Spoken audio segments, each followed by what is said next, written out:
यशोधरा हैरान थी कि चाणक्य इस छोटे नन्हे से बालक चंद्रगुप्त को विष देने की बात क्यों कर रहे हैं।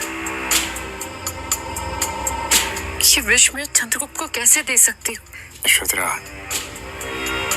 तुम तो जानती हो कि विष ही विष को काटता है।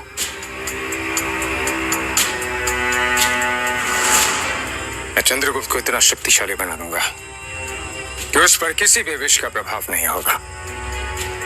कल को जब वो सम्राट बनेगा तो उसके अनेकों शत्रु होंगे, किंतु तब तक यह विष उसका शत्रु नहीं, उसका मित्र बन चुका होगा।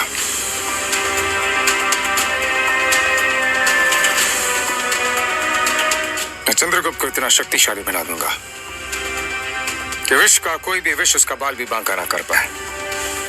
और इसीलिए आज से ही उसके भोजन में थोड़ी मात्रा में विष मिलाने की प्रक्रिया मैं आरंभ कर रहा हूं। परंतु स्वामी, यशोधरा, आपकी लीला आप जाने क्या भगवान जाने।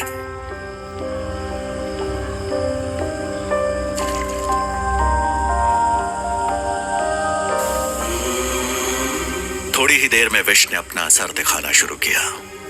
चंद्रगुप्त को हल्का नशा होने लगा और देखते ही देखते वो एक गहरी नींद में सो गया।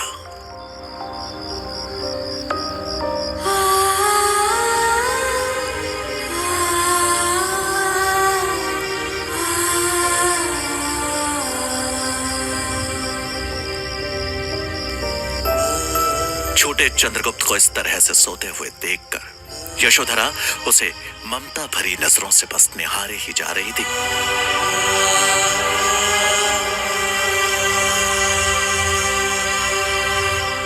हम कल भोर में ही तक्षशिला के लिए प्रस्थान करेंगे। चंद्रगुप्त के राजा बनने की प्रक्रिया अति शीघ्र आरंभ होनी चाहिए, किंतु उससे पूर्व मेरा शंभू का समझना आवश्यक है। धनानंद के सर्वनाश के लिए उनका सहयोग हमारे लिए अत्यंत महत्वपूर्ण है। परंतु उनसे मिलने के प्रयास में आप अपनी जान दांव पे क्यों लगा रहे हैं स्वामी? जब संकल्प ले ही लिया तो फिर संकटों से कैसा भय। यशोधरा का ये डर जायज था, क्योंकि शंभुनाथ भले ही चाणक्य के पिता चाणक्य मित्र और चाणक्य के हितैषी हिताई थे, लेकिन इसके साथ साथ वो धनानंद के दरबार में एक मंत्री भी थे।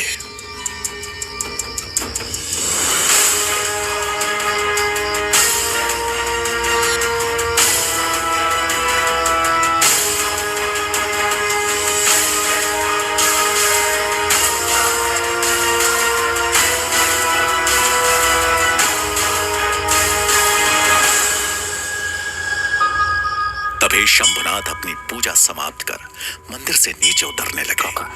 चाणक्य बगैर समय गवाए तुरंत उनके पास गए और अपना कंबल हटाते हुए उन्हें प्रणाम किया। काका, तुम्हें पता है, यदि किसी ने यहाँ तुम्हें देख लिया तो मृत्यु दंड तय है। काका, मुझे इस बात का आभास है, किंतु अब चिंता मत कीजिए।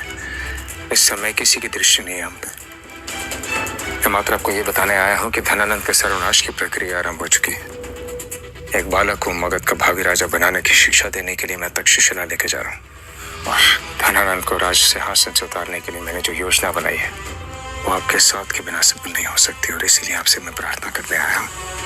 उत्तरा, जैसे बूढ़े आदमी भला तुम्हारी क्या सहायता कर सकते हैं, लेकिन तुम्हारी जो भी योजना है मुझे बताओ। काका, मैं मात्र इतना ही चाहता हूँ कि धनानंद के शासन के निर्बल पहलू पर अपनी दृष्टि रखें, क्योंकि उचित समय आने पर हम पहला वार उसी निर्बल पहलू पर करेंगे। तक्षशिला से शीघ्र ही लौटकर मैं आपसे मिलूंगा। मगध की नियति को बदलना आवश्यक है। मुझसे जो बन पड़ेगा मैं अवश्य करूंगा, फिर चाहे इसके लिए मुझे अपने प्राण ही क्यों न त्यागने पड़े। कुछ तुम जाओ, अपना कार्य करो। मैं बाबा विश्वनाथ से तुम्हारी कुशलता की कामना करूंगा। प्रणाम काका। काका, एक बात और है, राजमहल के गुप्तचर आपके पीछे लगा दिए गए हैं। संभवतः मंत्रिमंडल में किसी मंत्री को हमारे मित्रता की भनक हो गई है, इसलिए आप जो भी करें सतर्कता के साथ करें। अवश्य पुत्र, तुम भी अपना ध्यान रखना। जी। प्रसाद। जय बाबा विश्वनाथ। शंभुनाथ से मिल चाणक्य घर पहुंचे। उन्हें सकुशल लौटा देख यशोधरा की चिंता दूर हो गई। वो पूरी तैयारी कर चाणक्य के लौटने का इंतजार ही कर रही थी।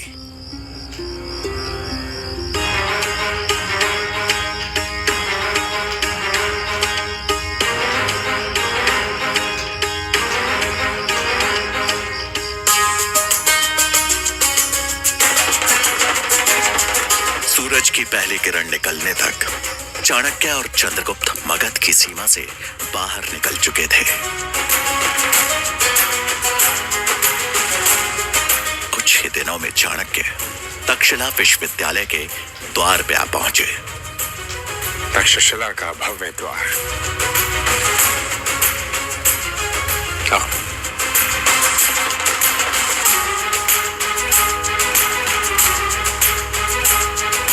चंद्रगुप्त, तुम्हें प्रतीक्षा करो, मैं तुम्हारे प्रवेश की अनुमति लेके आता। जी आचार्य। तक्षशिला का विश्वविद्यालय प्रांगण देख चंद्रगुप्त के चेहरे पे उत्साह था। सैकड़ों विद्यार्थियों को अलग अलग विद्याओं का अभ्यास करते देख उसकी आंखों में एक चमक आ गई। चाणक्य चंद्रगुप्त को एक जगह प्रतीक्षा करने की बात को कहकर आचार्य कक्ष की तरफ चल दिए, जहां विश्वविद्यालय के कुलपति और बाकी शिक्षक गण भी मौजूद थे।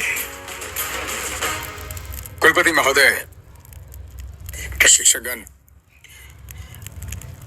प्रणाम। मैं अपने साथ यहाँ पर एक बालक को लेकर आया जिसका नाम है चंद्रगुप्त।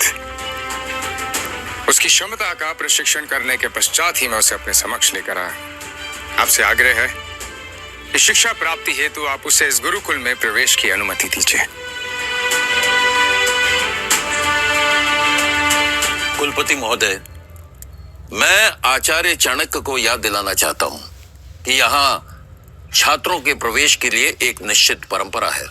उसकी गरिमा का हमें पालन करना होगा। आचार्य चाणक्य, आप हमें बस ये बताएं कि जिस बालक को आप यहाँ लेकर आए हैं, क्या वो किसी राजकुल से है? आचार्य, वो क्षत्रिय अवश्य, किंतु किसी राजकुल का नहीं। ये सुन के वहां बैठे सभी शिक्षकगण हैरान रह गए। फिर उसे प्रवेश कैसे मिल सकता है आचार्य? उसके गुणों के आधार पर। बात ये नहीं है आचार्य। बात यही है आचार्य, इस महान विश्वविद्यालय की, इस प्रतिष्ठित गुरुकुल की गरिमा यहाँ का ज्ञान है। ज्ञान ही तक्षशिला की पहचान है। वो ज्ञान जो हम सभी छात्रों को समान रूप से देते हैं। तो ज्ञान प्राप्ति का अवसर भी तो सभी छात्रों को समान रूप से मिलना चाहिए, ऐसा मेरा मानना है। किंतु उसके पश्चात भी जो कुलपति महोदय का निर्णय होगा, उसे ही अंतिम निर्णय माना जाएगा। आचार्य गजानन, आचार्य चाणक्य की बातें कुछ हद तक उचित तो है, इसलिए यहाँ के कुलपति होने के नाते मैं ये निर्णय लेता हूं कि आचार्य चाणक्य द्वारा लाए गए बालक को हमारे यहाँ प्रवेश के लिए यहाँ की परीक्षा में सफल होना पड़ेगा। अगर वो सफल होता है तो तक्षशिला का द्वार उसके लिए खुल जाएंगे। मुझे आपका निर्णय स्वीकार है कुलपति महोदय। मुझे भी आपका निर्णय स्वीकार्य है कुलपति महोदय, परंतु एक निवेदन है कि यह परीक्षा निष्पक्ष रहे और उसके लिए आवश्यक है एक ऐसी परीक्षा समिति का गठन करना जो आचार्य चाणक्य के प्रभाव से प्रभावित होकर नहीं, अपितु चंद्रगुप्त के गुणों को परख कर निर्णय ले।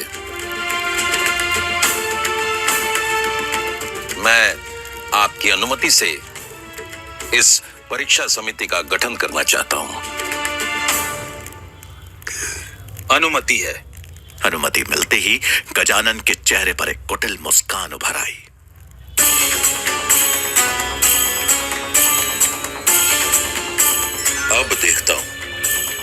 कैसे मिलेगा चाणक्य के शिष्य चंद्रगुप्त को यहाँ प्रवेश? आचार्य गजानन की साजिशों को कैसे नाकाम करेंगे चाणक्य? दक्षिणा विश्वविद्यालय में चंद्रगुप्त को प्रवेश मिल पाएगा या नहीं? जानने के लिए सुनिए आचार्य चाणक्य की महान जीवन गाथा चाणक्य, सिर्फ पॉकेट